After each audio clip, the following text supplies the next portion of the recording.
नमस्कार मित्रांनो, आपलं पुन्हा एकदा स्वागत आहे आपल्या टोमॅटोच्या प्लॉटमध्ये. तुम्हाला मी मित्रांनो कालच सांगितलं होतं कालच्या व्हिडिओमध्ये की तुम्ही पाण्यानं जर थोडं भिजवलं का मध्ये तर टेम्परेचर मेंटेन होतं आहे. त्यासाठी आपण पण एक जुगाड केलं बघा. पाणी तर कमीच आहे बरं का, परंतु 10-10 मिनटं आपण सोडायचं नियोजन केले. आणि इकडं तुम्हाला दाखवतो आता, हे बघू शकता आपण लावला आहे बारका रेन पाईप. कारण कसं आहे, मोठ्या रेन पाईपाला पाणी जरा जास्त उडतं आहे, त्याच्यामुळे आपण लावला बारका रेन पाईप. कारण बारक्या रेन पाईपाला थोडा दाब पण जास्त भेटतं आहे आणि थोडं जास्त पण लांब लांब पाणी जातं आहे. आणि मोठ्या रेन पाईपाला पाणी जास्त लागतं आहे आणि जास्त पाणी ओढतं आहे, त्याच्यामुळं बारका रेन पाईप लावा तुम्ही पण. हे बघू शकताय इकडं 2 बेडपर्यंत आपलं पाणी चाललं आहे बघा. ही पण बेडवाला आहे, ही पण बेडवाला आहे. हां, त्याच्या पलकड जात नाही, परंतु त्याच्यावर पडलेलं पाणी पलकून पण थोडं जातं आहे. आणि इकडं पण बघू शकता, आता इकडून पण तुम्हाला दाखवतो. ह्या काही एक बेड इथपर्यंत वरलं झालं आहे, हे बघू शकताय. कारण इकडल्या साईडनं तिकडं वार आहे, त्याच्यामुळे तिकडून 2 बेड वरले होते, तिकडून 1 बेड वरलं होते. तर अशा प्रकारे आपण नियोजन केलं. आता इकडं बघू शकता, आता ही बेड सोडायचा आणि आपल्याला ह्या बेडमध्ये पाईप टाकायचा, जेणेकरून इकडले हे 2 बेड वरले होतील आणि इकडला पण 1 बेड वरला होईल.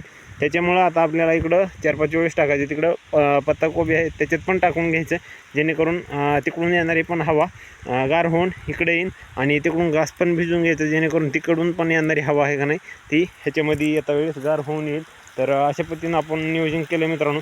आणि तुम्ही पण असंच नियोजन करा, जेणेकरून तुमचे जे पानं वाकडे होण्याचे जे प्रमाण आहे का नाही, तर ते म्हणजे कर्ली पानं म्हणजे डोपे पानाचे होतात का, तर ते डोपे होणार नाहीत मित्रांनो. आणि मस्तपैकी आपलं क्वालिटीमध्ये. आणि ह्याच्यामुळं पाणी पडलं का नाही, तर ह्याला पण पाऊस पडल्यासारखा अनुभव होईल. आणि या हवेमध्ये जे आपल्या पिकाला लागणारे जे काही जे हे तर समजा घटक आहेत, ते पण जमिनीमध्ये मुरले जातील थोडेफार प्रमाणामध्ये. हां, मल्चिंग आहे, त्याच्यामुळं म्हणजे मल्चिंगमध्ये शिरणार नाही तेवढे, परंतु पाऊस पडल्याचा अनुभव ह्या आपल्या पिकाला आपण अशा पद्धतीनं करून देऊ शकतो. आणि ह्याला पण गारवा म्हणजे जास्त प्रमाणामध्ये ह्याचा टेम्परेचर जे आहे का नाही, ती मेंटेन राहू शकते. तर तुम्हाला हा व्हिडिओ कसा वाटला, तर तुम्हाला जास्त पाणी नसेल तर तुम्ही हे जुगाड अशा पद्धतीनं करू शकताय. म्हणजे बारीक रेन पाईप लावून 10-10 मिनटं फक्त ठेवायचे. आपले आता 7 मिनटं झाले, बघू शकताय अशा पद्धतीनं वल्लं झालेलं आहे. आणि अजून 3 मिनटामध्ये आपण बदलणार आहोत. तर मित्रांनो, व्हिडिओ कसा वाटला कमेंट करून नक्कीच कळवा.